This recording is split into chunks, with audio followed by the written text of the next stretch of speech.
My name's Tom Clark, and I'm the owner of what is known as Canyon Breeze Village Mobile Home Park.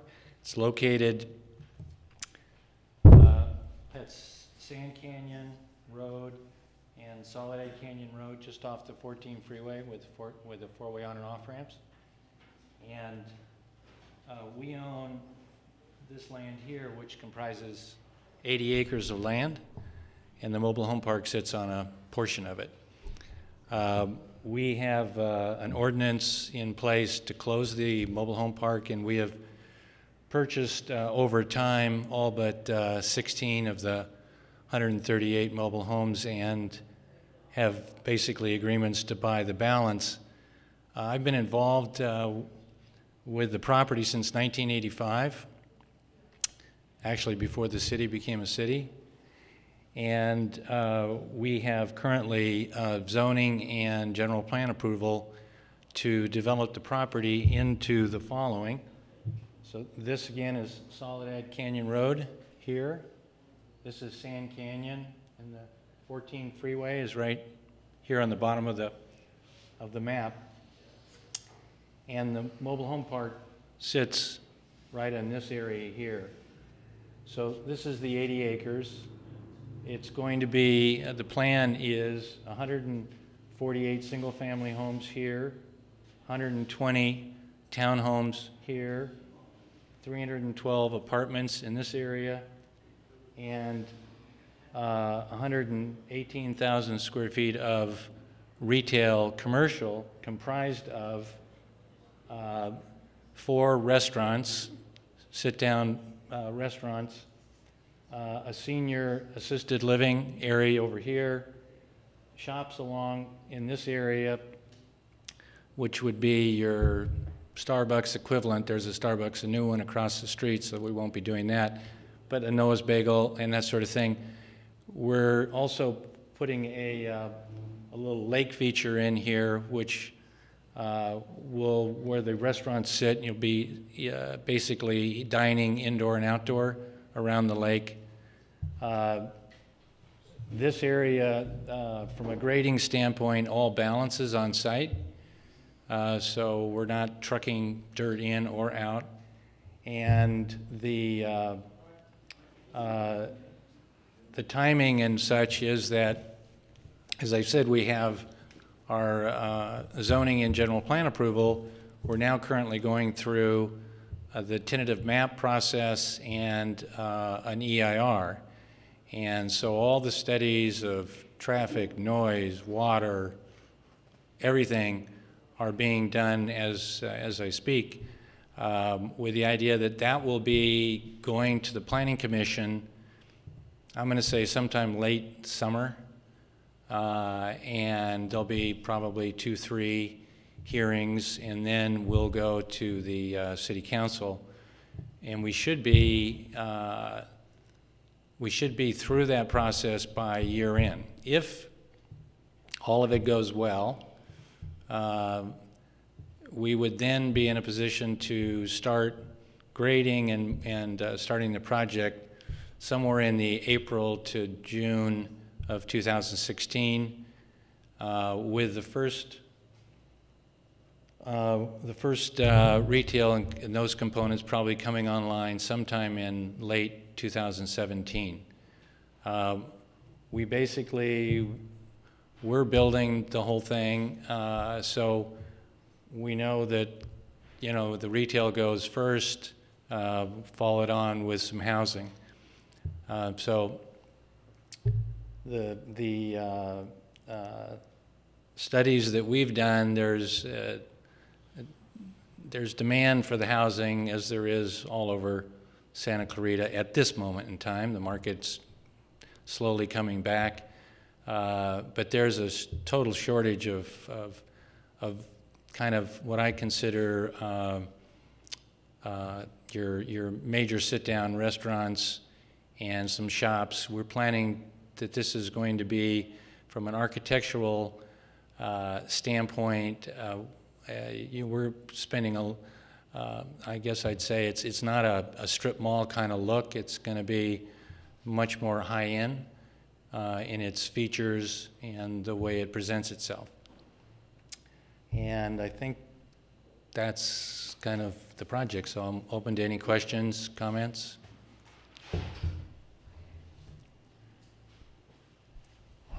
If you don't mind, I have a few. First of all, are you the developer that was going to do the pavilions on that site? Yes. Okay, I don't know what happened, but it didn't go through. Oh. Sure, I can tell you exactly.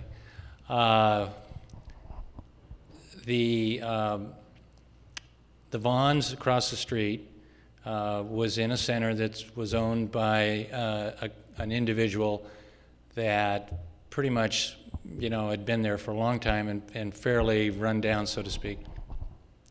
The Vons was in a what they call a just too small a store. I think it got itself to about 30,000 feet, and they like to get stores up to about 55,000 square feet.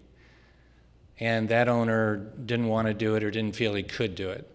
So when we were, you know, talking about zoning on the property, and back even when it was in the county when we first got involved, the corner was zoned for commercial, ours. And so we made a deal with Vons to move over to our site and act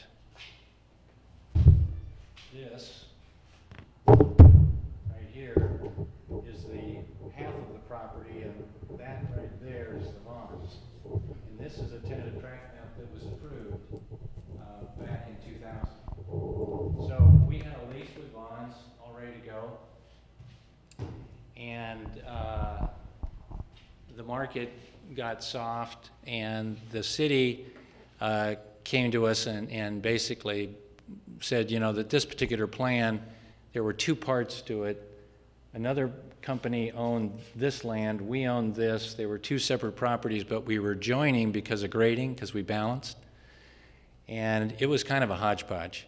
And so we were basically asked, why don't you go back to the drawing boards? So we ended up buying this property with our property and making one plan.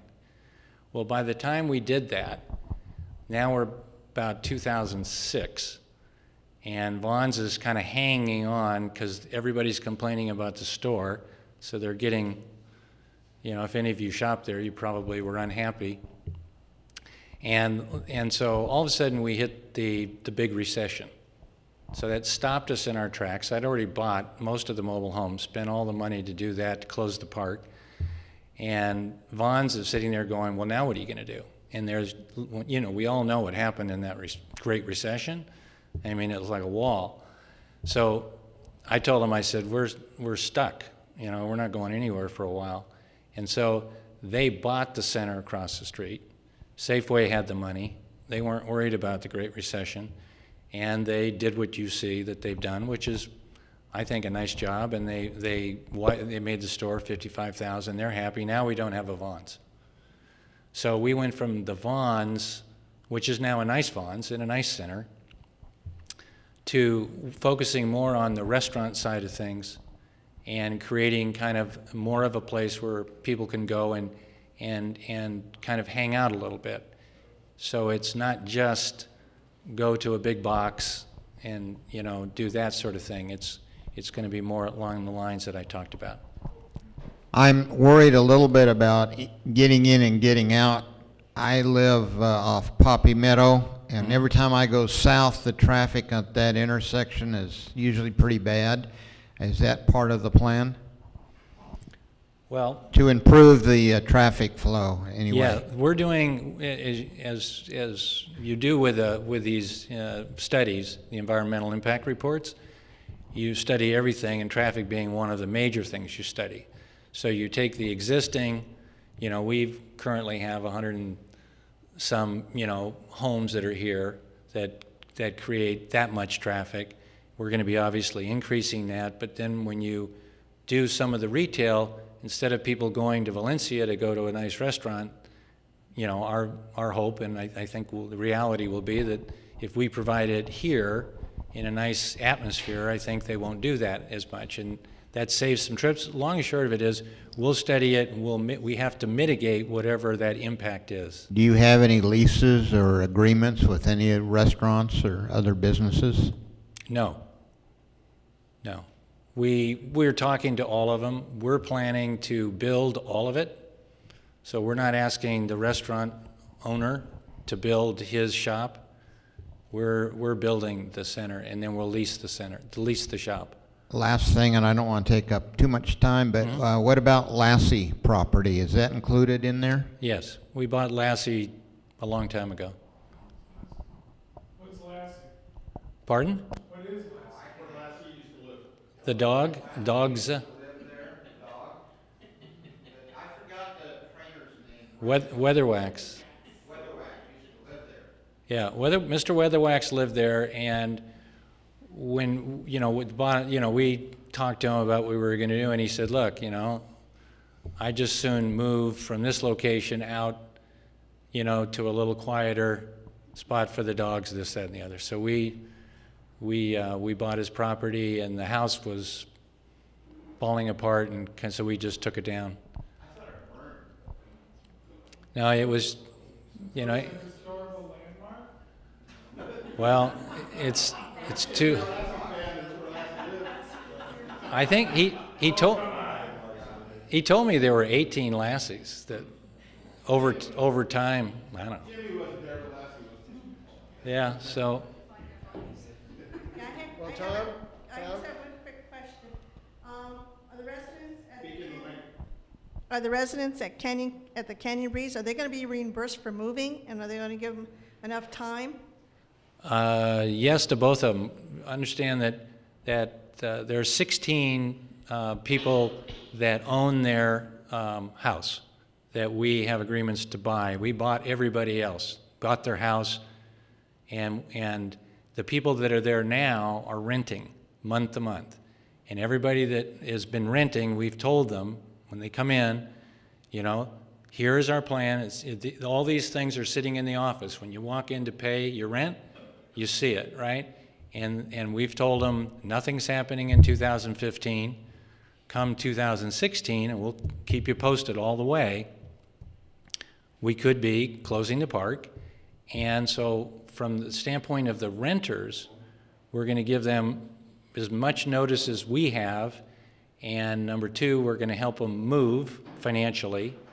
And we're going to give them a break on their rent at the end. What about the people who actually own their homes? Are they going to be reimbursed also Big time. for moving? Moving, but we're buying them at a market rate that's way over the value of their house. And everybody else that we bought, I will tell you, the 16 people that we're buying, if you talk to them, I think, they would all say they're very happy. Yeah. Pardon? Tom, you're actually kind of ahead of your time in where the water's coming from. Could you tell them about that? Yeah, we all know we got a big water problem for sure, and so we're doing several things. One, we're working with, and you guys know Vista Canyon, which is just down the street, and they're doing a water treatment plant. Okay. So we're working with our water district, Castaic Water District, to bring a portion of that reclaimed water to our site to take care of all of our landscaping, which will be drought tolerant, but nevertheless still needs water, and that water will be reclaimed water. And landscaping generally usually ends up being more than half the amount of water that a subdivision uses.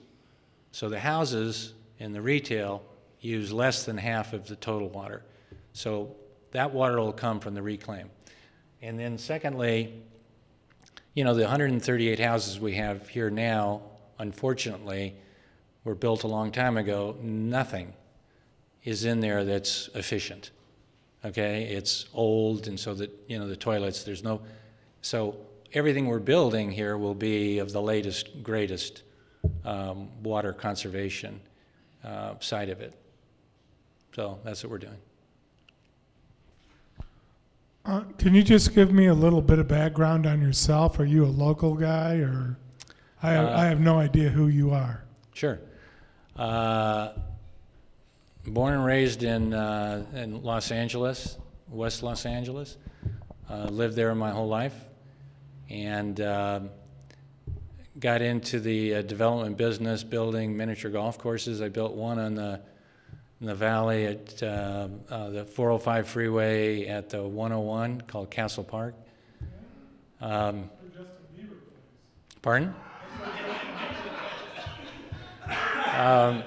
And from that, I started doing more of the miniature golf courses, and then segued into actually developing, and developed in Honolulu, did Cascades Business Park, which is at the 210 and the 5, and the 405, and houses there. We did a golf course there, took the golf course out because it didn't work.